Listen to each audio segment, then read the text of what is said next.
जिल्हा प्रशासनाला शिवसेना उद्धव बाळासाहेब ठाकरे या पक्षाच्या वतीने आपण निवेदन दिलेलं आहे।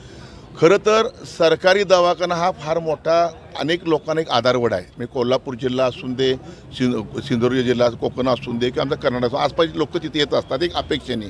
पण आता जर बघितलं की ह्या 3-5 वर्षामध्ये काही राजकीय लोकांना आणि प्रशासनातील काही ठराविक अधिकारी काही चांगले अधिकारी तिथं आहेत की ते बघताना तिथं ते CPR म्हणजे एक सोन्याची कोंबडी देणारे अंडे असं बघतायत। तिथं निधी शासनाचा मोठमोठ्या घोषणा, मोठमोठ्या विकासाच्या घोषणा करायच्या, निधी आणायचा, पण निधी किती आणला आणि किती खर्च केला याबद्दल आमचा आक्षेप आहे।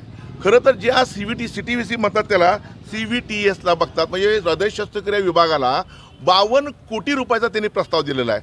आमचा आरोप आहे किती काय केलं तर माझा आरोप आहे, सगळ्यांचा आम्ही माहिती घेतलेला आहे, 20 कोटीच्या पुढे हे साहित्य जाऊ शकत नाही। मग 32 कोटी झालं काय, कुठे गेले?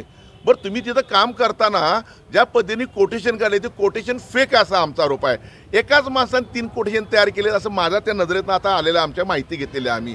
तुम्ही कुठलंही बांधकाम करताना सार्वजनिक बांधकाम विभागाची परवानगी घ्यायला लागते, ती तुम्ही घेतलेली नाही आहे। बरं, तुम्ही तिथलं आता मग GST असून दे, एक्साईज ड्युटी असून दे, बरं जुना मशिनरी आहे, साधा मोबाईल जर आपण घेतला तर बायबॅक घेतल्यानंतर थोडी पैसे आपले येतात, ते पैसे आले ते कुठे गेले पैसे?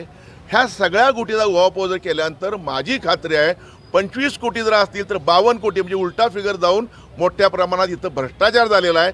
संबंधित डिपार्टमेंटचे हेड ऑफ द डिपार्टमेंट जे कोण असतील महाशय त्यांची आणि तत्कालीन तिथले जे डीन आहेत त्यांची निलंबित करणं गरजेचं आहे, त्यांना त्यांची चौकशी करणं गरजेचं आहे। म्हणून इथले आम्हाला समितीची अपेक्षा नाही, इथली समिती जर त्यांनाच फेवर असणार आहे। शासनाने त्यांच्या पद्धतीची तज्ञ प्रामाणिक जी लोक आहेत त्यांची समिती नेमून हे जर भांडाफोड केला तर आमची खात्री आहे की 100% यात साधारण 20 ते 25 कोटीचा ढपला पाडण्यात आला असा आमचा आरोप आहे।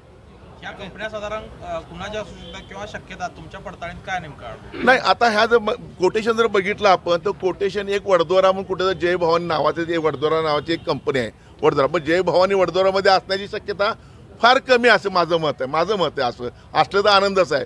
2 जे बाकीचे कोटेशन आहेत ते सुद्धा तसेच सेम फॉन्टचा सेम डीन तिथं नाव दिले, तेवढंच अंतर ठेवलेलं आहे, सगळं आहे। बरं, ह्या कंपन्याचे कोटेशन कुणी घ्यायला पाहिजेत तर स्पष्ट होतं डीनच्याकडे तुम्ही इन्व्हर्ट झालं पाहिजे। हे कुणाकडे झालेत कोटेशन इन्व्हर्ट झालेत तर संबंधित डिपार्टमेंट हे डिपार्टमेंट श्री पाटील साहेब म्हणून ते त्यांच्याकडे झाले। बरं, पाटील साहेब CPR नोकरी करतायत, मग आधारला पण नोकरी करतायत, हे कसं काय त्यात बसू शकतं इथं? म्हणजे आओ जाओ घर तुम्हारा नुसतं लुटा। इथल्या अधिकाऱ्यांची प्रत्येक डीन जो येतो त्याची पाय नाही काय नाही चौकशी सगळ्या राज्यभर सुरू आहे। एक सुद्धा चांगला अधिकारी आमच्या कोल्हापूर येऊ शकत नाही आहे। म्हणजे आपला फेवरमधला आणायचा आणि शासनाचे पैसे लुटायचे हे बंद झालं पाहिजे। कुणी काय म्हटलं तर आमचं लक्ष ह्या लोकांवर आहे आणि आम्ही लढतोय, लढत राहणार, हे बाकी कुठलीही मनात शंका नाही। तेव्हा मुख्यमंत्री महोदय असून देत, संबंधित डिपार्टमेंटचे अधिकारी असून देत, ताबडतोब ही चौकशी लावा आणि कोण चोर आहेत हे शोधून काढून त्याचा बुरका पाडा अशी तुमच्या माध्यमातून विनंती करतोय।